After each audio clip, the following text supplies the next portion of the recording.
Alright, so there's this one code that I took from an online introduction video on a CrossFit website, and he says when people come into the gym, they ask where are the machines. He replies, we are the machines. So basically he's saying that in order to do CrossFit training, you don't really need equipment you just really need your own body weight. And for my topic, I'm just gonna talk about the details that makes CrossFit training better than any other type of training, like powerlifting and the general bodybuilding. As for me, just last summer I was with my friend at the regular gym 24-hour, and he was telling me, hey bro, let's do something else. We've been doing the same thing for quite a while. Let's try CrossFit over summer. Like, oh yeah, for sure, over summer. So we agreed to it. I know that most of us already know that fitness and a good nutrition is good for our health, but I'm not sure if you guys know that CrossFit training could bring those benefits in a short amount of time. So I'm gonna point out the advantages, the time you can save, and obviously how it can make you physically fit. As for advantages, according to Dr. X, he's a doctor of natural medicine and a clinical nutritionist. And he describes CrossFit as workouts that you could use large group muscles and wide range of body movements to work out the entire body. It's not going to be the typical leg day or arm day that you separate day by day at the gym. He also says that it's going to be a high intensity workout, so it's going to be very low rest, rarely any rest time, and by that you're going to be burning a lot of fat. You're going to burn calories a lot faster. And since summer's coming up, we all want that summer body. We want to go out, summer vacation party, we want to show up. And there's 10 domains that CrossFit could work for our overall health, and that's cardiovascular and respiratory system, our stamina, strength, agility, balance, accuracy, and that's just 7 out of 10. Okay, so enough information. Let me get into the time that we can save. You can save the main reason why people don't do exercising in general is because they say we don't have enough time. And yeah, all of us go to school and most of us work. And it does take a lot of time out of our schedules, and finals are coming up, so I'm pretty sure we're all studying for that. But these CrossFit sessions, it consists of 1 hour sessions of high intensity. So it's going to be low rest, one exercise back to back. And to my next main point is that it'll make you physically fit, and by that your physical ability is going to be superior than others that you could do things that you wouldn't expect to do. And have you guys ever seen those people that there's a pole and they make themselves stand to the side, make their bodies horizontal, because they're physically fit enough and strong enough to pull their own body weight. And pretty much just for that, it's just for the attention, and it gives them self-confidence from their friends. And in conclusion, that even though CrossFit could enhance your physical ability with every 1 hour session, if you put in the effort. And thank you.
All right, Jalissa, what did you think?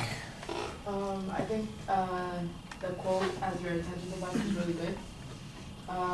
There were some parts where you talked very smooth and others where you were hesitant. The transitions were clear.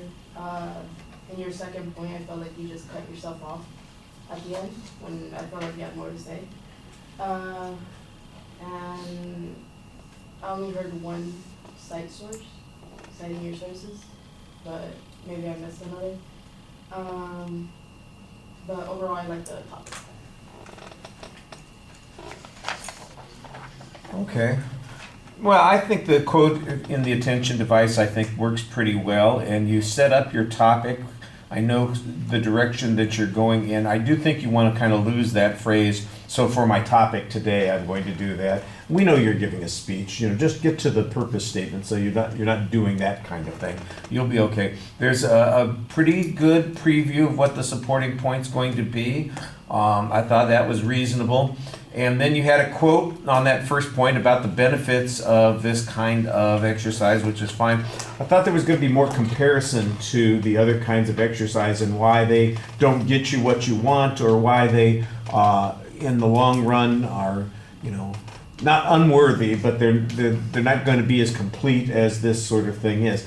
I'm still, I've got a vague idea of what CrossFit training sounds like it's going to be, and my description of it may not be completely the way you have visualized it.